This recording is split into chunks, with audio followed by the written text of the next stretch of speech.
Clémentine Zongo a 24 ans. Elle vient d'accoucher de son 3e enfant au centre hospitalier de la région. Pour elle, c'est une nouvelle victoire de la vie sur le destin. Elle a échappé au triste sort de bon nombre de femmes qui perdent encore malheureusement la vie en donnant la vie. Koudougou, chef-lieu de la région du centre-ouest du Burkina Faso. À l'hôpital régional, les autorités sanitaires dénombrent des cas de décès maternels. Pour ce qui est des décès maternels, on enregistre au maximum ces dernières années autour de 20 décès. On est descendu quelquefois jusqu'à 12, 10, 12, mais ça varie entre 10 et puis 20 décès. Comme dans les autres régions du Burkina Faso et ailleurs dans la sous-région, les hémorragies constituent les premières causes de décès maternels.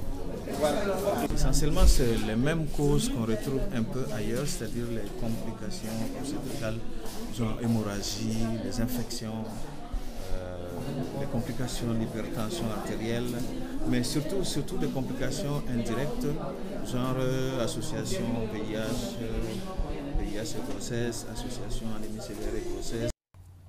Les femmes sont victimes de la pauvreté. Souvent, quand elles arrivent à l'hôpital mal en point, la famille manque d'argent pour acheter les médicaments. Il est déjà trop tard pour les sauver. Le cas de décès maternel qui m'a le plus marqué dans ma carrière, elle est arrivée à notre niveau aux environs de 1h du matin. C'était une femme enceinte de 6 mois. On a constaté qu'elle était rentrée dans le coma. Les accouchements à domicile, la méconnaissance des signes de danger de la grossesse et de l'accouchement, le manque de suivi régulier des consultations prénatales contribuent largement au décès maternel.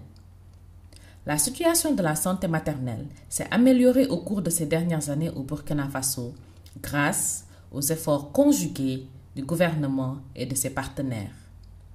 Le taux de mortalité maternelle est passé de 566 à 307 décès pour 100 000 naissances vivantes entre 1993 et 2008. Le Fonds des Nations Unies pour la population, UNFPA, contribue à renforcer la disponibilité des kits d'accouchement et des kits de césarienne. L'impact de cet appui sur la mortalité et la morbidité maternelle, c'est évident. Parce que nous sommes passés par les étapes où il n'y avait pas cet appui, où il n'y avait pas les SONU. On peut ressortir le niveau de la mortalité maternelle et des problèmes.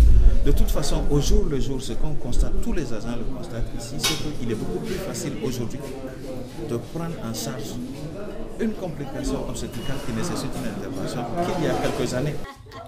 Malgré ces résultats encourageants, beaucoup reste à faire pour lutter contre la mortalité maternelle. Il faut accroître le nombre des audits pour effectivement chercher les vraies causes. Alors, il faut également améliorer, bien sûr, la capacité de l'hôpital à prendre en charge vraiment ces partenaires.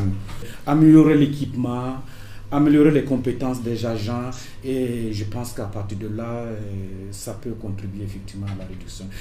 C'est le vœu le plus cher des autorités et de Clémentine pour que plus aucune femme ne perde la vie en donnant la vie.